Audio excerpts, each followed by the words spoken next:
कि शुरुआत में बताया जाता है कि तियानवे कॉन्टिनेंट जहाँ पर सिर्फ और सिर्फ ताकतवर लोगों को ही रिस्पेक्ट मिलता है और कमजोर और गार्बेज लोग सिर्फ बुली होने के लिए फेटेड होते हैं। इतना बताने के बाद से साइलन किंगडम के यूलान सिटी की तरफ मुड़ जाती है, जहाँ पर फैंग फैमिली को दिखाते हैं जो कि यूलान सिटी के 4 बड़े फैमिली में से एक होती है। फैंग फैमिली के लोगों को दिखाते हैं जहाँ पर फैंग फैमिली का सभी डिसाइपल ट्रेनिंग कर रहे होते हैं और वहाँ पर एक डिसाइपल फैंग ली नाम के डिसाइपल से कहता है कि ये बिल्कुल भी अच्छा नहीं हो रहा है। तुम बोले हो कि वो गार्बेज फैंग हाओ घर में बैठा हुआ है और हम लोगों को यहाँ पर ट्रेनिंग करना पड़ रहा है, लेकिन आखिर ऐसा क्यों? फैंगली नाम का डिसाइपल सार्कास्टिक वे में कहता है क्योंकि वो फैंग फैमिली का यंग मास्टर है, लेकिन इससे कोई फर्क नहीं पड़ता है क्योंकि वो काफ़ी सारे पिल्स का यूज करने के बाद भी सिर्फ और सिर्फ तीसरे लेवल में ही पहुंच पाया है। वो तो मेरा बिल्कुल भी मैच नहीं है, उसका जैसा गार्बेज मेरे सामने बिल्कुल टिक ही नहीं पाएगा। ये सुनकर वो और उसके चमचे रुक जाते हैं और उसका काफ़ी ज़्यादा तारीफ करने लगते हैं। तभी ये देखकर इंस्ट्रक्टर चिल्लाते हुए उन लोगों को ट्रेनिंग कंटिन्यू करने के लिए कहता है। इसके बाद फैंग हाओ को दिखाते हैं जिसके बारे में बाहर बातें चल रही होती है। फैंग हाओ का टैलेंट मीडियोकर होता है, लेकिन फिर भी उसे फैंग फैमिली का सबसे बेस्ट रिसोर्सेज और एलिक्सर मिलता है,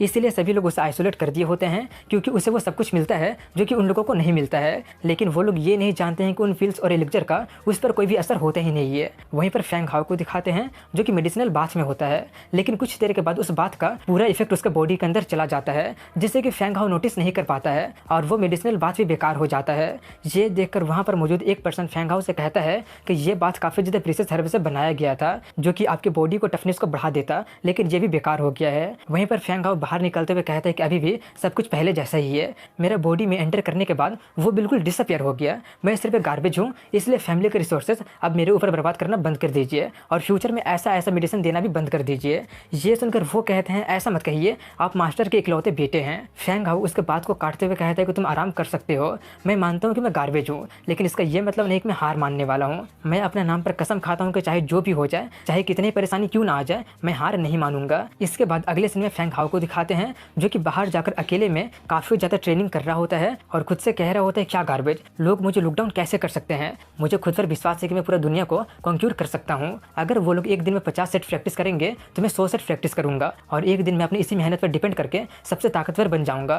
तभी उसे किसी की आने का हट सुनाई देती है। ये सुनकर वो जल्दी से पूछता है कि कौन है वहाँ पर, लेकिन कोई भी जवाब ना मिलने के कारण वो सोच लेता है कि शायद वो उसका वहम होगा, लेकिन तभी पीछे से आकर कोई उसे डरा देती है जिससे वो काफ़ी ज़्यादा डर जाता है और उसे पता चलता है कि उसे उसके दोस्त वानसिन डराई होती है और वो उसका वैसे एक्सप्रेशन देखकर काफ़ी ज़्यादा हंस रही होती है। उसे देखकर फैंग हाओ उठते हुए कहते हैं कि मुझे लगा नहीं था कि सिर्फ 2 साल में तुम्हारी स्ट्रेंथ मुझसे भी काफ़ी ज़्यादा आगे बढ़ जाएगा, लेकिन मैं जहाँ का तहाँ रह गया हूँ। ये सब वो काफ़ी ज़्यादा दुखी होकर बोल रहा होता है।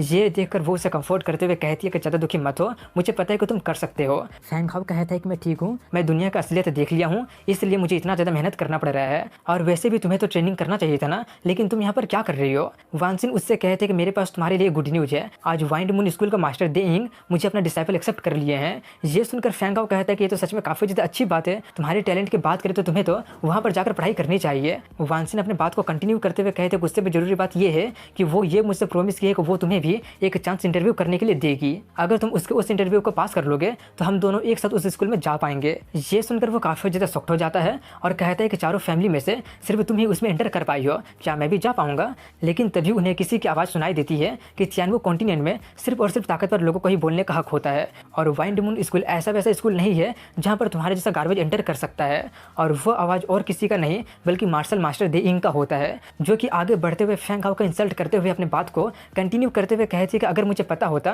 कि मैं फैंग फैमिली का जाने माने गार्बेज का इंटरव्यू लेने वाली हूँ तब मुझे इसकी कोई जरूरत पड़ती ही नहीं। तुम्हारे लिए अच्छा यही होगा कि तुम अपने घर में जाकर छुप के रहो। ये सुनकर वानसिन को थोड़ा सा बुरा लग जाता है और वो उनसे कहते कि इसका ये हालत सिर्फ टेम्परेरी है, फैंग हाओ सच में काफ़ी ज़्यादा टैलेंटेड है, प्लीज़ इसे एक चांस देकर देखिए। तभी फैंग हाओ उसके कंधे पर हाथ रखकर उसे शांत करते हुए कहता है कि मैं उस स्कूल में अपनी ताकत के दम पर जाऊंगा। उसका जैसा लो कल्टीवेशन लेवल वाली मेरा इंटरव्यू लेने का वर्दी नहीं है और मेरा टीचर बनने की भी वर्दी नहीं है।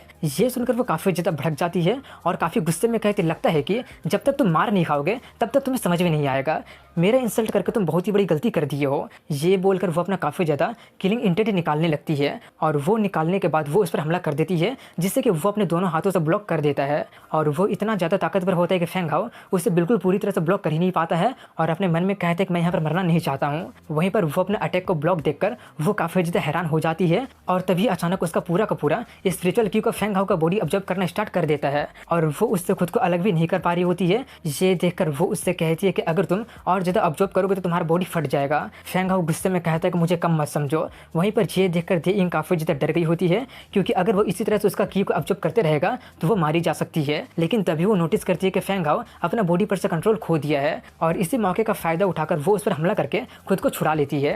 ये देखकर वानसिन जल्दी से उसे देखने जाती है। वहीं पर वो सोच रही होती है कि अगर वो अपने बॉडी पर से कंट्रोल नहीं खोया होता तो शायद पता नहीं मैं कैसे एक्सप्लेन करूं, आखिर उसका बॉडी के अंदर क्या है, काफ़ी अलग लग रहा था। वहीं पर वानसिन उसे देखकर पूछती है कि क्या आपने फैंग हाउ को मार तो नहीं दिया ना। वो काफ़ी एरोगेंट होकर कहते कि वो इतने से नहीं मरेगा। मैं तुम्हें वार्निंग दे रही हूँ कि अगर तुम मेरा डिसाइबल बनना चाहती हो तो फ्यूचर में मैं तुम्हें किसी भी तरह से उस कमीने से रिलेटेड नहीं देखना चाहती हूँ। इसके बाद फैंग हाउ के कॉन्शियसनेस को दिखाते हैं, जिससे कि समझ में नहीं आ रहा होता है कि आखिर वो कहाँ पर है, और उसे ऐसा फील होने लगा होता है जैसे कि उसका बॉडी फटने वाला हो। और तभी उसके बॉडी में से ज़बरदस्ती कुछ बाहर निकल जाता है, जिससे उसे काफ़ी ज़्यादा दर्द होने लगता है। तभी उसे किसी की आवाज़ सुनाई देती है कि 100 सालों से मैं इसी पल का इंतजार कर रही थी, फाइनली अब मैं बाहर आ गई हूँ, आज के की के लिए थैंक्स। फैंग हाउ उतना भयानक चीज़ देखकर डरते हुए पूछता कौन हो तुम और तुम मेरे बॉडी के अंदर क्या कर रही थी।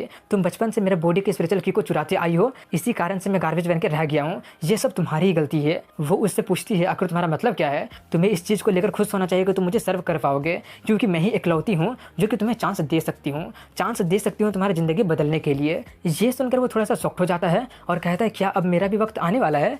लेकिन तभी वो चिल्लाने लगता है कि सिर्फ और सिर्फ तुम्हारी वजह से मैं गार्बेज बनकर रह गया हूँ, तुम्हारी वजह से मुझे इतना ज़्यादा इंसल्ट का सामना करना पड़ता है रोज। लेकिन तभी अचानक वो उठ जाता है और सोचता है शायद वो सपना होगा, और वो अपने आप को अपने कमरे में पाता है। तभी वहाँ पर उसकी मदर उसके लिए सूप लेकर आते हुए कहती है कि फ्यूचर में ज़्यादा हार्ड प्रैक्टिस मत करना, इसी कारण से तुम बेहोश हो गए थे। फैंग हाउ उसे पीते हुए कहता है कि मैं ठीक हूँ, मुझे वापस किसने भेजा था। उसकी मदर बताती है कि वाइंड मून स्कूल के मास्टर दे इंग, फ्यूचर में जब तुम उससे मिलोगे तो उसे थैंक्स जरूर कहना।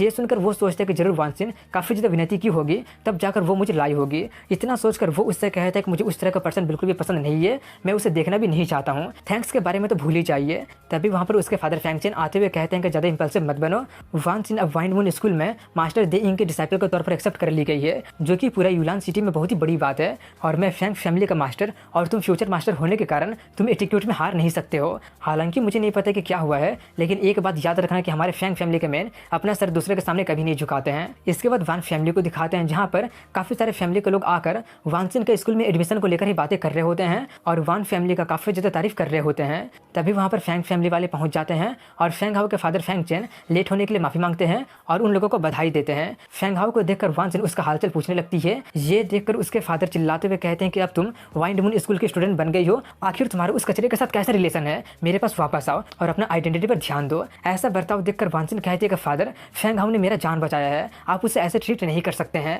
अपनी बेटी को कुछ भी ना बोल पाने के कारण वो फैंग हाउ के फादर पर चिल्लाते हुए कहते हैं कि अपने बेटे को संभालिए और मेरी बेटी को हरास करना बंद कर दीजिए। अगर आप अपने बेटे को संभाल नहीं पा रहे हैं तो मुझे उसे सबक सिखाने पर ब्लेम मत कीजिएगा। जब उसके फादर उस पर चिल्ला रहे होते हैं तब दूसरी तरफ दे इंग और फैंग हाउ के बीच में भी एक फाइट हो रहा होता है। दे इंग फैंग हाउ पर अपना वाइंड ब्लेड से उसके पैर पर हमला कर देती है, लेकिन उसके बावजूद भी फैंग हाउ बहुत ही मुश्किल से खड़ा रह जाता है और वो उसे घूरने लगता है जैसे उसे मौत से डर लग ही नहीं रहा हो। लेकिन तभी उसके फादर ये नोटिस कर लेते हैं, इसलिए वो उससे कहते हैं कि मास्टर दे इंग, मेरा बेटा आपको कभी भी किसी तरह से ऑफेंड किया नहीं है, लेकिन फिर भी आप बिना किसी कारण के उस पर हमला क्यों किए हैं। उसका बात पूरा करने से पहले दे इंग उस पर पहले से 2 गुना ताकत से हमला कर देती है और वो कमजोर होने के कारण वो गिर जाता है। डार्क में सभी क्लान्स में कंपटीशन चलते रहता है, इसलिए कोई भी दे इंग को रोक नहीं रहे होते हैं बल्कि ड्रामा का मजे ले रहे होते हैं। तभी दे इंग फैंग चेन का मजाक उड़ाते हुए कहती है, ओ मुझे लगा कि आपके पास कुछ स्किल होगा, लेकिन आप भी तो गार्बेज निकले, जैसा बाप वैसा ही बेटा।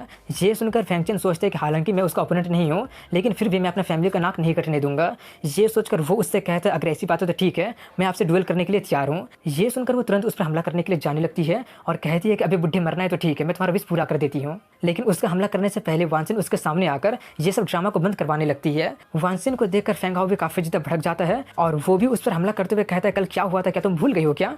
ये सुनकर वो काफी ज्यादा शॉक्ड हो जाती है और जल्दी से अपने सीट पर वापस जाकर बैठ जाती है और कल के बारे में सोचकर फैंग हाउ भी खुद को शांत कर लेता है। वहीं पर दे इंग काफी ज्यादा एरोगेंट होकर कहते कि इस बार मैं उन लोगों को तुम्हारे खातिर जाने दे रही हूँ, लेकिन वानसिन हम दोनों के पास ही आई फिजिक्स बॉडी है, इसलिए मैं तुम्हें अपना डिसाइपल एक्सेप्ट की हूँ, लेकिन अगर तुम इसी तरह से एक्ट करते रहोगे तो बाद में मुझे ब्लेम मत करना। ये देखकर जल्दी से वानसिन के फादर उससे माफ़ी मांगने लगते हैं और वहीं पर सभी लोग उसका आइस बॉडी के बारे में बातें करने लगते हैं और फैंग हाउ के यूजलेस होने पर और वानसिन का फायदा उठाने पर क्रिटिसाइज भी करने लगते हैं।